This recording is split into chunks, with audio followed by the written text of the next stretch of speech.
양극성 및 관련 장애입니다.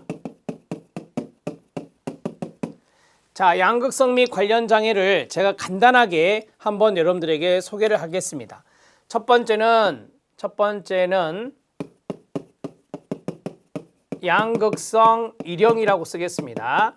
그 다음에 두 번째는 양극성 이형이라고 쓰겠습니다. 세 번째는 순환성 장애, 순환 감정 장애라고도 하거든요. 자, 순환성 장애라고도 합니다. 양극성 및 관련 장애 하위 유형도 알아놓으셔야 되기 때문에 이런 식으로 써드렸습니다. 자, 양극성 일형을 간략하게 보면 조증이 나타납니다. 플러스 주요 우울 장애가 나타납니다. 자, 조증과 주요 우울 장애가 나타나는 것인데요. 여기에서 더 많이 나타나는 것은 이거라고 보시면 됩니다. 이렇게 정리하시고요.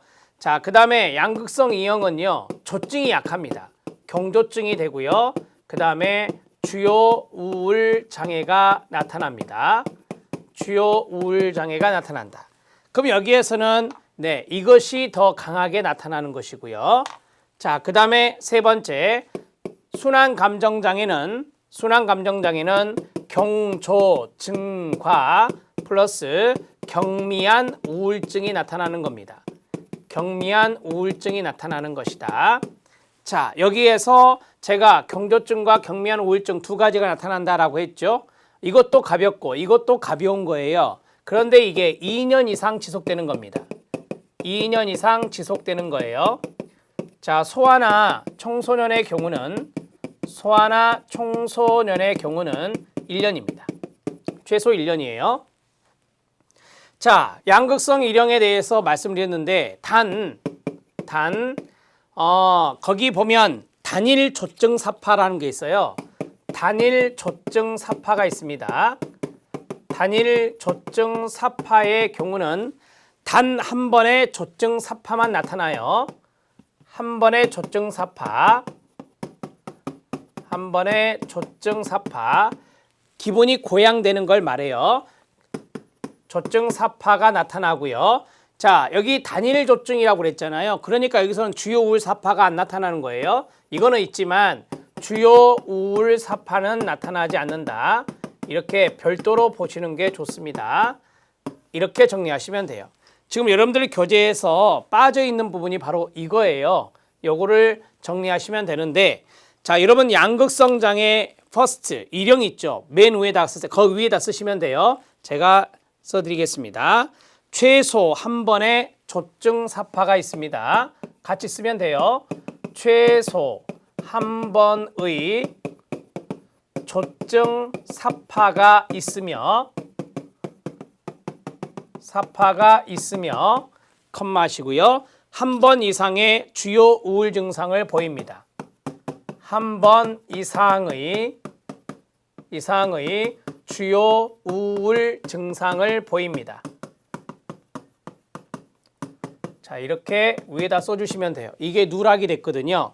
자, 첫 번째 여기 나왔죠. 조증 사파가 있고 그 다음에 주요 우울 증상이 나타난다라고 했어요. 따라서 조증과 주요 우울 장애 이렇게 써드린 겁니다. 그런데 이 두 가지 중에서 이쪽에 포커스를 많이 특징적으로 나타나는 것이니까요.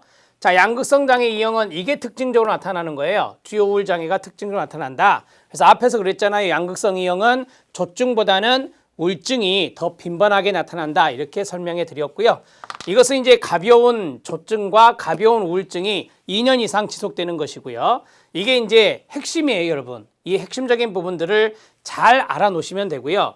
자, 우리가 이제 시험에서 이 순환장애랑 동시에 추가 진단할 수 있는 게 있어요. 추가 진단 가능한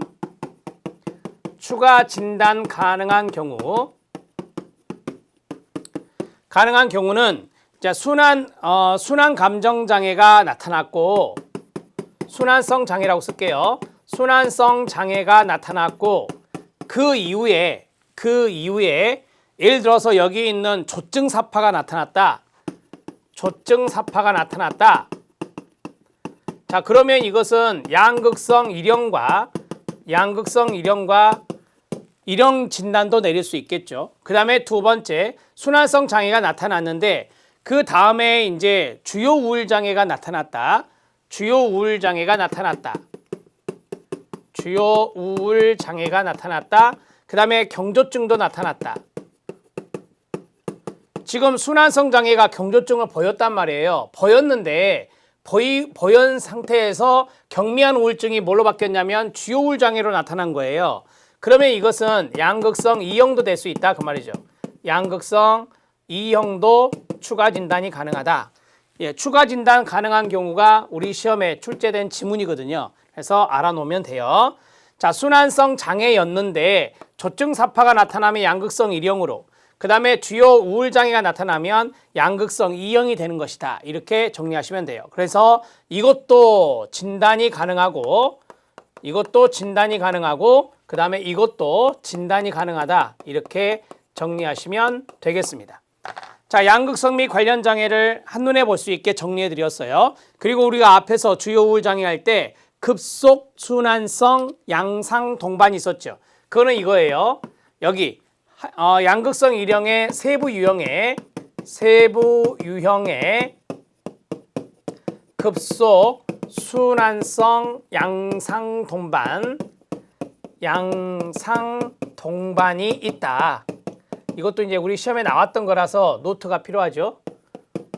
있다. 이렇게 정리하시면 돼요. 양극성 일형 장애에 급속순환성 양상 동반이 있다는 것을 정리해 드렸습니다. 자, 교재에 있는 내용을 쭉 보도록 하겠습니다. 자, 2번은 단일조증사파 진단기준이라서 이것만 들어있어요. 이거. 단일조증사파 기준이라서 한 번에 조증사파만 있고 주요우울장애는 없다. 주요우울사파는 없다. 이렇게 써져 있는 거죠. 자, 주의 재발성은 참고하셔도 됩니다. 조증사파는 분열정동장애로 잘 설명되지 않고 끊어요. 조현병, 정신분열형 장애, 망상장애 또는 달리 분류되지 않는 정신증적 장애와 겹쳐서 나타나지 않습니다. 양극성 장애 두 번째 진단 기준이 있는데요. 2형이죠. 2형.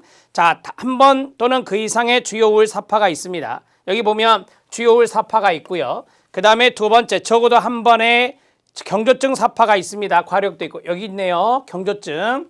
자, 그러니까 이 두 가지의 차이점 뭐냐면 조증이 경하냐 아니면 심하냐라는 차이점이에요. 그 차이점으로 1형과 2형을 나눈다라고 보시면 되고요. 조증사파나 혼재성 사파는 한 번도 없어야 됩니다. 조증사파나 혼재성 사파가 있다면 1형 쪽이거든요. 진단기준 A와 B에 있는 기본 증상이 분열정동장애로 설명되지 않아야 됩니다. 조현병, 정신분열형 장애, 망상장애, 달리 분류되지 않는 정신증적 장애가 겹쳐서 나타나지 않는다. 감별 진단들을 말하는 거예요. 그 다음에 증상이 사회적, 직업적, 기타 중요한 기능 영역에서 임상적으로 심각한 고통이나 장애를 일으켜야 됩니다. 자, 순환성 장애가 나왔습니다. 순환 감정 장애라고도 하죠. 적어도 몇 년 이상? 2년의 동그라미. 자, 2년 동안 잦은 경조증 기간과 끊어요. 잦은 우울증 기간이 있는데 주요 우울증 사파의 진단 기준을 충족시키지 않는다 그랬잖아요. 그래서 경미한 우울증이다라고 보시면 됩니다. 자, 주의! 소아와 청소년의 경우는 기간은 적어도 1년이 돼야 되고요. 2년 이상의 기간 동안 소아 청소년 1년이라 그랬습니다. 진단기준 A 증상이 없는 기간이 2개월 이상 지속되어서는 안 됩니다. 그러니까 진단기준 A의 증상, 이 증상을 말해요. 이 증상이 없는 기간이 2개월 이상 지속되어서는 안 된다. 2개월 동안은 계속해서 연속해서 나타나야 된다라고 하는 거고요. 장애가 있는 첫 2년 동안 주요 우울증 사파, 조증 사파, 혼재성 사파가 존재하지 않아야 됩니다. 장애가 되어 있는 첫 2년 동안에 이런 것들이 나타나면 안 된다는 거예요. 이런 것들이 나타나면 순환성 장애라고 말하기 어렵겠죠. 그러니까 2년 동안은 순환성 장애가 되어야 된다는 거고요.